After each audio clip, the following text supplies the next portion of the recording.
à tous et bienvenue dans cette première édition du journal du lycée Louis-Vincent. Aujourd'hui, nous parlerons des événements du lycée qui ont lieu en ce début d'année 2026, mais également des événements à venir. Ensuite, nous parlerons de l'actualité positive mondiale.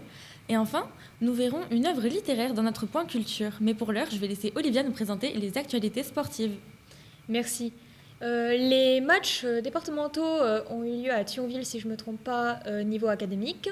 L'équipe handball féminine de Louis-Vincent a fini en 3e place. L'équipe de basketball masculine a fini en 3e place aussi. L'équipe de volleyball féminine a fini, elle, en 2e place. Quant à l'équipe de futsal féminine, elle été qualifiée à la finale académique. Merci Olivia. Également, ce mois de mars, les compétitions de sport mécanique ont recommencé.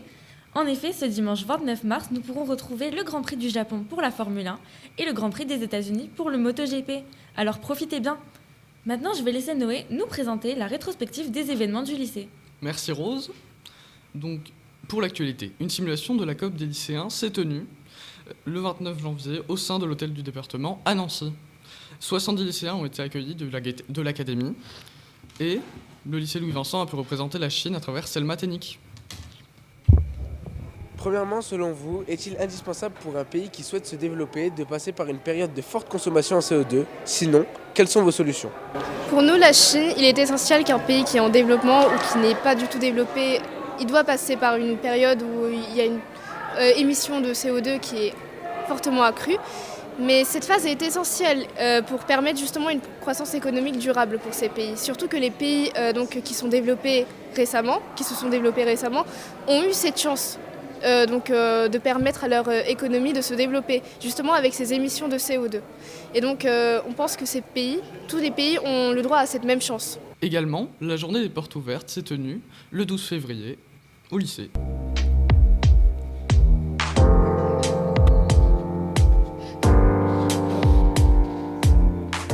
J'espère que ça va marcher cette fois-ci. Sinon on va changer les essuie-glaces, on va aller chez Noroto. Donc, le projet Convoi 77, c'est un projet qu'on fait en EMC, donc grâce à Monsieur Mandarou, où on va étudier la vie des victimes du dernier convoi parti de France, le Convoi 77. Nous particulièrement, on est sur Irène Endler, donc on est les S13, et on retrace son parcours, on fouille dans des archives, par exemple les archives municipales de Metz, où on a pu trouver des fiches domiciliaires ou des fiches de mariage, mais aussi dans des archives départementales, comme celle de la Charente-Maritime, où on a pu trouver des témoignages de juifs qui ont fui depuis Metz. Donc c'est particulièrement intéressant parce que c'est nous qui faisons vraiment les recherches, c'est pas préparé à l'avance.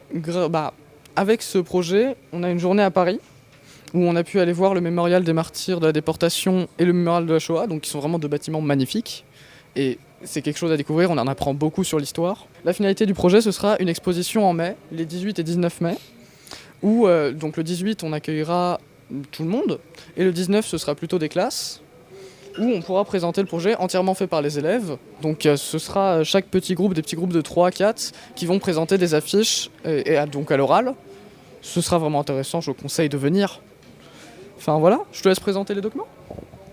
Du coup, pour réaliser cette biographie, on a besoin de documents. Par exemple, ceci, c'est un document où on est allé demander à une personne qui connaissait cette famille, etc., son témoignage d'un événement en particulier que cette famille a vécu.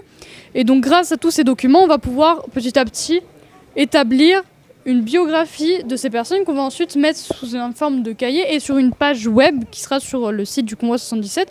Donc, tous ces cahiers-là que j'ai dans les mains, c'est les années précédentes, c'est le travail qui a été réalisé les autres années, et donc notre projet sera sur ce format, et du coup il sera accessible à tout le monde dans ces deux formats. Enfin, le 7 mars s'est tenu le Forum des apprentissages au Palais des Congrès.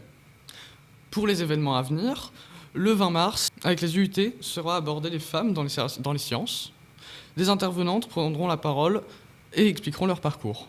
Le 27 mars, le lycée accueillera Monsieur Philippe Choulet pour parler de la CPGE et Monsieur Orestre Sachelli pour parler de l'œuvre de Primo Levi. Le 30 mars et le 2 avril, il y aura des rendez-vous de la techno en live sur YouTube pour informer de la section STI 2D à des lycéens et des collégiens qui aimeraient la rejoindre. Le 31 mars et le 7 avril, il y aura encore des rendez-vous de la techno en live sur YouTube, cette fois-ci pour informer sur les sections STL, toujours pour les lycéens et les collégiens. Le 7 avril, une restitution du journal d'Auschwitz sera commentée. Et le 10 avril et le 12 avril, dans le cadre du livre à Metz, des ateliers d'écriture seront proposés aux élèves, lycéens, collégiens, comme ils veulent. Merci beaucoup Noé. Maintenant, une petite touche positive avec Olivia qui va nous présenter la rubrique La lumière du monde. Parlons premièrement de l'astronomie. La NASA a donné à rover Perseverance une nouvelle capacité semblable à un GPS pour Mars. Grâce à ça, il peut déterminer sa position exacte en toute autonomie et se déplacer plus efficacement à la surface des explorations scientifiques. Bonne nouvelle pour la planète, depuis le protocole Montréal signé en 1987, les gaz qui détruisent la couche d'ozone ont diminué d'environ 99%. Résultat, elle se régénère progressivement d'après l'Organisation météorologique mondiale. Elle pourrait retrouver son niveau d'avant 1980 vers 2040 dans la plupart des régions du monde. Preuve que quand les pays agissent ensemble, ça marche vraiment. Merci beaucoup Olivia. Et maintenant nous enchaînons avec le point culture que je présente. Alors maintenant passons au point culture. Aujourd'hui je vais vous parler d'un livre qui m'a beaucoup plu, Extinction de Guy Roger Duvert. C'est un auteur français mais cela fait plus d'une dizaine d'années qu'il est parti vivre à Los Angeles en Californie. C'est un auteur, mais également un réalisateur et un compositeur.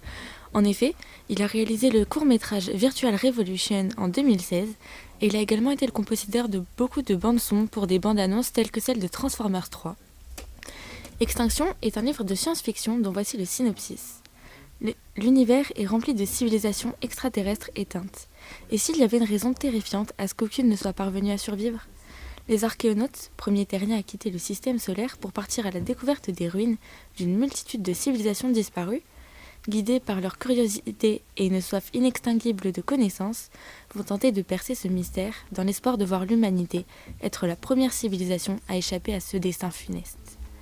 Entre mutinerie et découvertes terrifiantes, formes de vie inconnues ou encore présentes, ce livre nous fait ressentir des émotions qui partent de la peur à la joie, à l'extase. Un second tome serait attendu, il n'y a eu aucun communiqué officiel, mais tout nous pense à croire qu'il y en aura un second. Merci Olivia, merci Noé, et merci à vous tous d'avoir regardé ce journal. On se retrouve le mois prochain pour plus d'actu.